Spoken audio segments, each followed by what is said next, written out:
me start with your specialty, as you are the commissioner for the Afghan independent human rights commissions. And how do you evaluate the situation, human rights situation in Afghanistan for the past 8 years, especially where there are attacks carried by the international forces on civilian areas, and also there are civilian casualties by the attacks from the Taliban. In your opinion, how do you evaluate the situations in general? Thank you. Generally, the situation of human rights in Afghanistan in the last 8 years have improved a lot. You cannot compare Afghanistan today in terms of human rights protection and promotion with Afghanistan before 2001. There are significant changes. Some of those have become institutionalized, and that gives a hope for the future. Taking some of those constitutional rights and freedoms that are now enshrined in Afghan constitution, equal rights for men and women, is a significant development in terms of human rights in Afghanistan. There's been more free press in Afghanistan that have never been experienced in the past, and also to some extent the freedom enjoyed for the press in Afghanistan is not in some of the neighboring countries to that level. These are significant achievements also in terms of the political participation of the citizen, and a practice of the population can freely practice their political rights. That's a significant progress in terms of the human rights. There are of course setbacks, there are of course challenges that are important also. After the collapse of the Taliban and establishment of the new government, the international intervention in Afghanistan, the UN's involvement, the international troops' involvement, the expectation of the Afghans have gone so high.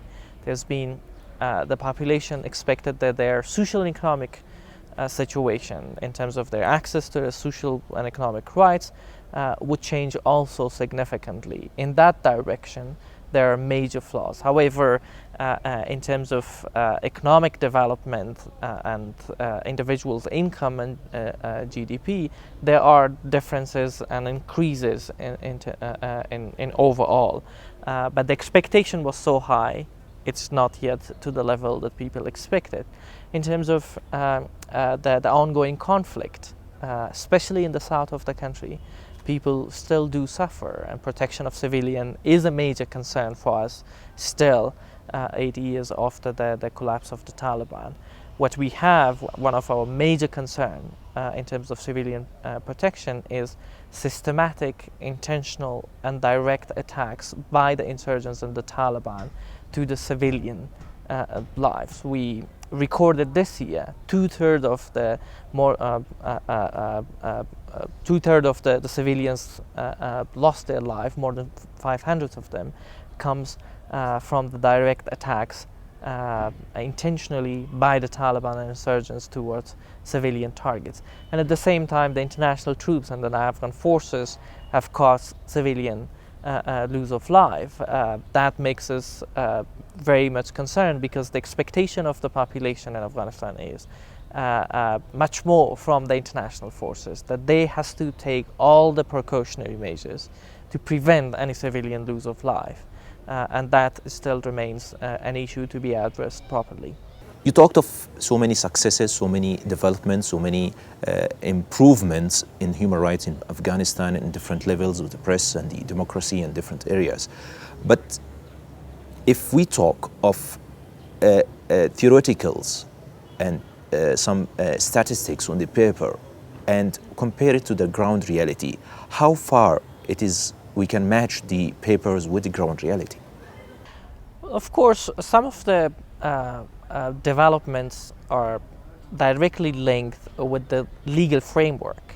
When we talk about the protection of human rights, for the first place, we talk about the legal framework of the country. If there are sufficient legal document and laws in the country that enables an individual or a citizen to proclaim its rights and freedoms.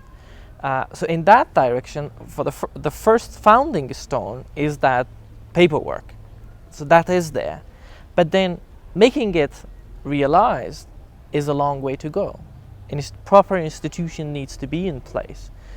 We have a lot of difficulties in our judiciary. We have difficulties in our police. The Afghan National Police requires much more training, much more familiarity with the human rights concept. We have a large number of illiterated personnel who've been enlisted as the Afghan National Police. They need to be trained what the laws say and how they are responsible to protect the rights of the citizens. It's a long way to go, but the first steps have been taken, and that's why I'm optimistic about the future.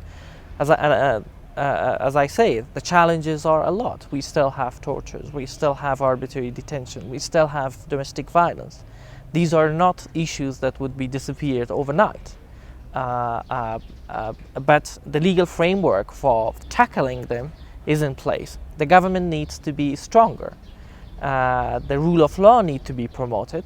There's less initiative so far to create an environment where the rule of law is the main course of action by the law enforcement authorities. That's not the case everywhere in the country. We have police officers who does not obey the law but works against the law. We have commanders, warlords in different parts of the country. They take control of the territory that they are operating in with, and through their application of power and militiamen, they apply their own law. So these are major problems, but it doesn't mean that these problems can entirely overshadow what has been achieved in the last 80 years. Take you to another important point where it's been discussed on the international levels, and the community, international community, are very concerned about it. The jails here in Afghanistan. There are some reports says that there are the second largest jail after Guantanamo would be, in Kabul or somewhere in Afghanistan. Does your commission taken any measures or investigative measures to enter the jails to see the situations of the prisoners inside those jails, and what is the situations there in fact? It's very unfortunate that we haven't been able to enter to the background detention facility yet. The presence of a large number of detainees without any access to their defense lawyer and without any clear perspective on their part of their legal status, especially until last year, it was making one of our major human rights concern in the country. We've been raising our concerns, we have been flagging this issue, we've been calling to the international forces, the US forces, for access of these detainees to their defense lawyer and all of their rights to be guaranteed and to be given to them that are enshrined under the international humanitarian laws. Recently, however, we have reached to an agreement with the US forces that we will start visiting the background detention facility. Not the background, the new facility that is prepared, the Parwan detention facility. We are in the process of organizing the first visit, and I think this is a very positive step forward, that we can actually visit and have the first-hand information about how these detainees are treated and how the situation is there. In the past, we were receiving conflicting reports. Some of those detainees released from Bagram or Guantanamo Bay, they were briefing us back or testifying before the commission of some of the serious concerns. We could not independently verify those claims that were made. At the same time, there were some detainees who were released, especially in the last few years, in the last two years.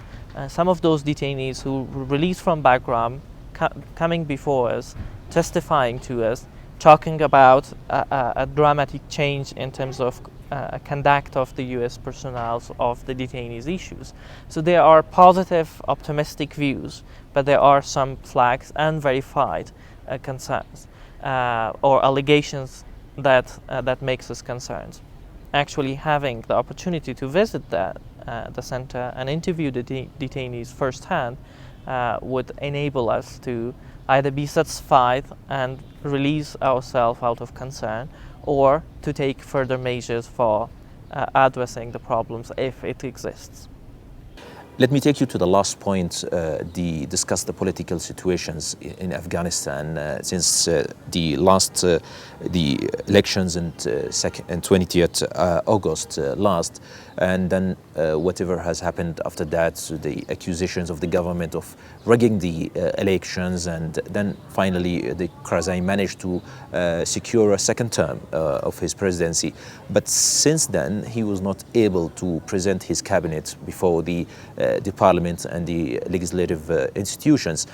It seems sort of a contentions between the presidency and the legal situations, as well as there are also an expected lawyer jirga will occur in the future, at the end of this week. How you evaluate all these political situations in the country, and does it really, the lawyer jirga would address the Afghan people's demands of stability and peace in Afghanistan? Well, the country has entered to a political crisis since the last August presidential election, the disputed election result, and all of the crisis surrounding that, the allegations of fraud. It really affected, to some extent, the credibility of the process. However, the mechanisms that were in place to address the election fraud have created an environment to give people a hope that if there are political disputes, it would not result in the streets fighting, as it was in the 90s and before. At least it would be settled politically, and mechanisms are in place. While there were major issues within the process, there were some positive points also that can be noted for the future development of democracy in this country. Currently, the crisis and dispute between the president, the executive, and the legislative branches of the country can be seen on one hand as a natural process of a democratic a balance of power and processes. But if it lasts for so long, it creates a real political crisis that can create an environment where the population become not only ambiguous about the future, but also worried and concerned about the continuation of a process. Unfortunately, our constitution does not provide certain mechanisms to handle crises like this. Claims by the parliament are legitimate.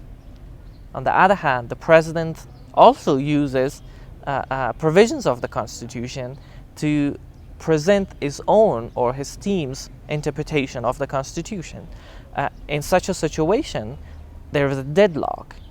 And in deadlocks, the constitutions also always provide a mechanism to settle it. Our constitution, unfortunately, doesn't provide this.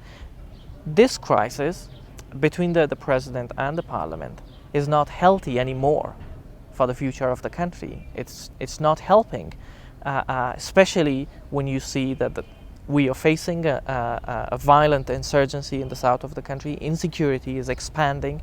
The population becomes more disillusioned with the government because it's not able to deliver services because of the political crisis. So the national interest of the country call for all parties to come to a term and settle this dispute. Continuation of that is not healthy. The consultative lawyer jirga could be a step forward in terms of consulting the views of the population about the methodologies of reconciliation in the country. But if it is controlled very top down, and if the representative of the people are not allowed to speak freely and to contribute willingly and freely to the agenda of reconciliation with the Taliban, it may be a missed opportunity. It could be considered a missed opportunity if it is not given the freedom that it requires for the delegates to discuss issues freely. There hasn't been any consultation about the reconciliation plans so far. The details of a plan for reconciliation with the Taliban is not known yet.